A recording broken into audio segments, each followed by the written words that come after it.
Hey, what's up everybody? It's Coach Matt Ellis, EliteThrowsCoaching.com, and in today's video, we are going to be taking you through day 3 of our 13-week preseason training video series. Before we get started, make sure, if you guys haven't done so already, subscribe to the channel. We're going to be putting out new video content like this every single week. Also, make sure to click that bell icon to get notifications for when these videos do come out. Again, this is a series that you're going to be following along with week to week, so make sure to subscribe, click the notification icon, share it, like it, whatever you got to do. Get some word out to your teammates as well so they can get some help this preseason.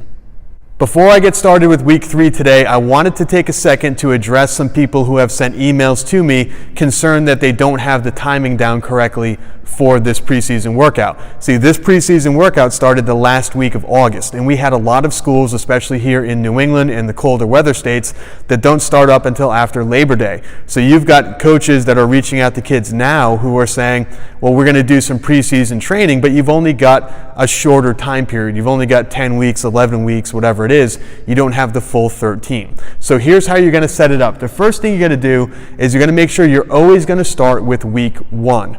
Week 1 through 3, that first 3-week block, is going to be your introductory week. That's what all of your athletes need. Weeks 4 through 6 is going to be sort of a building week, a building block, if you want to call it that. So you don't really want to start eliminating those weeks. You don't want to start just kind of skipping around week to week or skipping the first couple weeks to try to catch up to where you are at now. Okay, the other question that we've been getting a lot from coaches is they've been saying, well, if we start, say, on, September 17th, it's 3 weeks after, or whatever it is, 4 weeks after you guys started, how do we do it? Do we eliminate weeks 1 through 3? Do we eliminate the last 3 weeks? Do we just skip around? Do we skip something in the middle? How do we do this? Well, the first thing you're going to make sure is that you eliminate an entire 3-week block. So don't do weeks 1 and 2, skip weeks 3 and 4, do weeks 5 and 6, skip weeks 7 and 8. Don't start jumping around like that. You want to eliminate the entire 3-week block. And the weeks that you're going to eliminate, the blocks that you're going to eliminate, are either weeks 7 through 9 or weeks 10 through 12. So what that's going to do is it's going to ensure that you have the first 6 weeks as those beginner blocks to build up after what was probably a long 4-month off season. Okay, you guys probably ended around May. Now it's beginning of September, mid-September when you're starting this up. So eliminate the stuff at the end. Don't eliminate the beginner stuff in the beginning. Okay, very, very simple concept. You've got to build and you've got to train your athletes to get ready for this stuff. Don't eliminate the first 6 weeks of the seemingly lighter weight with the higher repetitions. Okay. Also, we do test in this. Week 13 is our testing week in this 13-week program. You want to move your testing week to week 10. So what we're going to do then is you're going to have blocks 1 through 3, block 4 through 6, block 7 through 9, and then we're going to test on week 10. So instead of counting back 13 weeks like we said in week 1's video, you're only going to count back 10. Now, if you're 11 weeks out from the start of your season, 12 weeks out from the start of your season, all that means is that you're going to have a week or two before doing week 1. So do the first week of just some general stuff, making sure form and technique is good. Second week, maybe a little bit heavier, make sure form and technique is good, and then start on week 1 when you are 10 weeks out from the start of your season. So hopefully this clears up a lot of questions. I've been getting a lot of emails from coaches. Hopefully this clears things up for all of you and gives you a good idea of how to start this off if you don't have a big, long 3-month preseason training block. All right, so let's get down to business. We are on week 3 and we are talking about day 1. Now what you're going to notice if you've been listening to this entire video is that we work in 3-week waves, or we work in 3-week blocks. So week 3 is going to be the heaviest of this initial 3-week block. Basically, the same rules apply as last week. You're going to be going a little bit heavier, but we're going to be doing fewer repetitions. So you're going to be using the same exact type of squat that you used on on week 1 and on week 2. Now we're just going to work up to a moderate set of 2. So last week we had a moderate set of 3. That was a set of 3 that you could probably get for 4, maybe 5 repetitions if you really pushed it to an all-out max. Now we're just going to stop at a moderate set of 2. This is a weight you could probably get for 3, but you're only going to do 2 of them. Okay, and we're going to do 2 sets of 2 repetitions. So what does that look like? Well, say you had 315 was your estimated moderate set of 2. You can maybe get it for 3 on the squat, but you're going to just stop at 2. What does that look like? Well, you probably put 135 on the bar, do that for 10, just as a good warm-up. Maybe then it's going to be 185 or so. You're going to do that for maybe a set of 6. Then you're going to go 225. You're going to do that for maybe 4 or 3. Then you're going to go 275 for 3. Maybe you build up again. Maybe 275 is feeling a little bit heavy. And you go, let's just jump to 295. You're going to do that for 2. Okay, felt good. Let's jump to 315. You do 315 for 2. Feels like maybe you could have gotten 3. So we're going to do it again for our second set of 2. 315 for a second set of 2. Okay, so that's how the build-up should work. It's not going to be scientific. It's not going to be percentage-based where I can give you, 82.5% of your estimated 2-rep maximum for this. We don't really work that way. We're just building up because it's based on how you feel that day. Heavy weight, or what you think is heavy weight, might feel really good that day. What you think is kind of light warm-up weight might feel really heavy that day. But we're going to work you up and we're going to go to 2 moderate sets of 2 repetitions. After that, everything is pretty much the same as last week, except for the amount of reps that you're going to do. So your lunge, same as weeks 1 and 2, but we're doing 4 sets of a very heavy 8. That means your 8th rep on your 4th set is going to feel almost impossible. Okay? After that, we're going to do the same vertical pull as we did weeks 1 and 2. So maybe you did a pull-up, maybe you did a pull-down, maybe you did a chin-up, maybe you did a close grip pull-down. Whatever it is that you decided you were going to do, we're going to do the same exact thing this week. Again, 4 sets of a heavy 8. After that, we have our circuit. Our circuit is body weight squats, just like weeks 1 and 2. Plank, just like weeks 1 and 2, and face pulls, just like weeks 1 and 2. Same exact exercise, same exact weight selection, same exact movements. Everything is exactly the same as weeks 1 and 2. Now the repetitions are higher. We're doing 20 body weight squats, 45 seconds on the plank, and 40 face pulls. And of course, just like weeks 1 and 2, you're going to go through this 3 times. Okay, very little rest in between exercises. So 20 body weight squats, immediately get down on the ground into a 45-second plank, immediately stand up, go to where your face pull station is located, do 40 face pulls. Then you take about a minute. Go 1, 2, 3, take about a minute. 1, 2, 3, take about a minute. So entirely, this is probably going to take you about maybe 12 to 15 minutes to go through this entire thing at the most. More than likely, it's going to take you probably around the 9-minute mark to go through all 3 sets. And finally, we've got grip. So this is the first 3-week block of squats. Now we're going to go on to day 2 and day 3 to talk a little bit more about what we're going to be doing on the upper body and on your deadlift day. Okay, so here we go. We are on week 3, day 2, and as you see, it follows the same exact kind of structure and schedule as day 1 did your first day. So basically, we have bench press. We are going to do the same exact movement on bench press that you did during weeks 1 and 2, but just like squat, we're going to be working up to that moderate set of 2. So again, that's a weight that you could probably get for 3. Like if your life depended on it, gun to your head, you've got to get 3.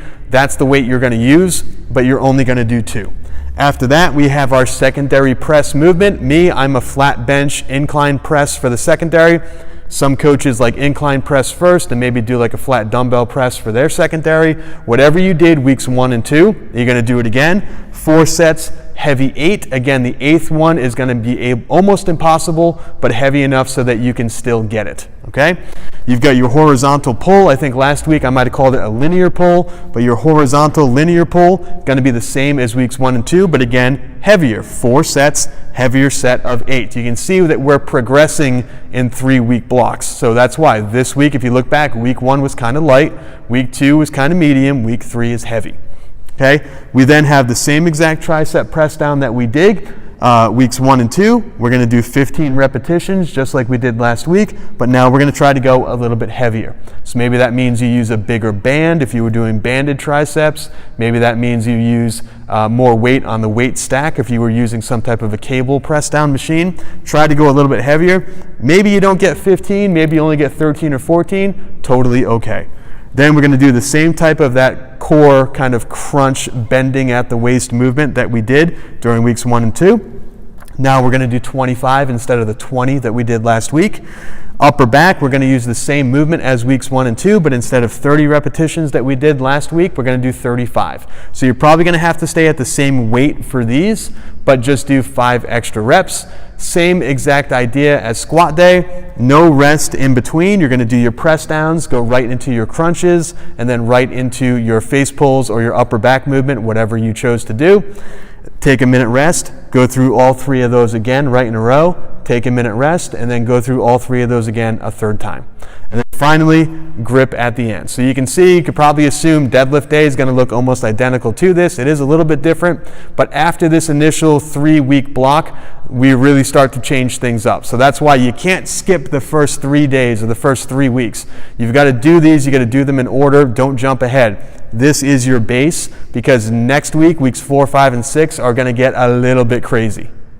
All right, here it is. We are on our final day of our final week of the first strength training block to our preseason. So this is going to be week 3, day 3, and this is your deadlift day. Now remember, you have your deadlifts that are happening on this day. A deadlift is basically a hinging movement pattern. And then after that, you have your secondary movement, which is a hinging movement pattern. So if you do not know how to hinge, or if you are afraid to do a hinging type movement like this, you need to make sure to go click the card that just popped up in the corner. Click that, download, sign up for our newsletter, and then download our video. I send out that video every single week. It will get to you. It's going to show you the warm-up that has a lot of squatting and hinging movements in it.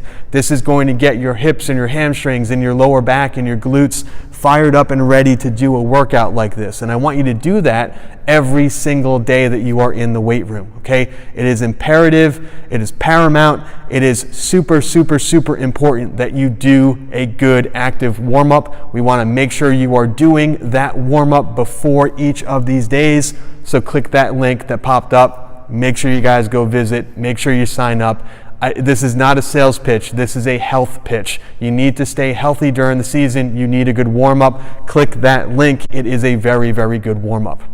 So what you're going to do is you're going to select the same exact deadlift movement that you did on weeks 1 and weeks 2. I don't care what it was. It could have been a hex bar, it could have been a straight bar, conventional, sumo, pulling off of blocks, rack pulls, whatever it is, whatever you like to do. Same thing that you did during weeks 1 and week 2. This week we are going to go to 2 sets of 1. Now that is not a 1 rep max. That is a moderate set of 1. That is a weight that you could probably get for 2 reps in a row, but you're only going to get 1 rep with it. Okay, you're going to stop at 1. Again, this is not a 1 rep max just because we are only doing 1 rep. It's not a maximum weight. It's something that you can comfortably get for 1 that you could probably get for 2 if you really, really pushed it. Okay, the rest of the day follows the same exact protocol as squat day and bench day. Okay, so your hinging pattern, the same exact one that you chose on week 1 and week 2, you're going to do 4 sets working up to a heavy set of 8. Overhead press, same as weeks 1 and 2, 4 sets, heavy set of 8. Your circuit is going to use the same exact weight as last week, but you're going to do more repetitions. So the same bicep exercise and the same weight as last week, but instead of going for 10 to 12, you're going to go for 12 to 15. Same exact lower back exercise as last week. Maybe it was a 45-degree back extensions. Maybe that was a parachuter on the ground, some type of back bridge on the ground, whatever it was. Instead of doing 10 to 12 repetitions, 12 to 15. And then another upper back exercise, rear delt exercise. Whatever you chose weeks 1 and week 2, you're going to do that again. Instead of 10 to 12, you're going to do 12 to 15. So it's all the same stuff. And finally, grip. Okay, so it's the same thing. Right 3 in a row with a 1 minute rest, 3 in a row, 1 minute rest, 3 in a row, 1 minute rest. Same exact thing you've been doing the past 2 weeks. And that takes us to the end of our first 3-week block of training. Again, you need to make sure of a few things. You need to make sure you've got a really good warm-up going on. You need to make sure that you plan this out correctly, and you need to make sure that if you do have to skip weeks, you're not skipping weeks 1 through 3 or weeks 4 through 6. When we get to it, you can skip weeks 7, 8, and 9, or weeks 10, 11, and 12. But don't skip the beginner stuff, okay? So if you're watching this video and you're about to start week 1 and we're talking about week 3, that means that we will eventually all catch up right around the same time at the end of the season. But don't skip around. Don't try to get cute and move things around into different days. Don't really mess with the science. It's here, it works, and you'll see in next week's video that our next 3-week block starts getting a little bit crazy, starts getting a little bit more difficult, so you want to have this first 3-week block to really build up and get ready for weeks 4, 5, and 6. Thank you guys again so much for watching the video. I really, really appreciate it. Again, thank you for all the love over the years, 8 years of doing these track and field coaching and training videos. We've got a really cool announcements that are coming up. We've got a coaches clinic that's going to be happening here in the gym in November. We've got I'm going to be part of the Armory track camp that happens at the end of November, and we've got some really cool announcements that are coming up as well on the website. So go to that link that we showed you before. I'll have the card pop up one last time up there in the corner. Click that link, sign up for our newsletter. Discounts always go to the people on the newsletter, and things are announced to people on the newsletter before anybody else gets their hands on it. So make sure to sign up. You'll be the first to find out about all the cool stuff that we're going to have happening here to end out our year. And if there's any questions, as always, leave them down below in the YouTube comment section and I will answer them. Thanks so much for checking out the videos, everybody. Talk to you all next week.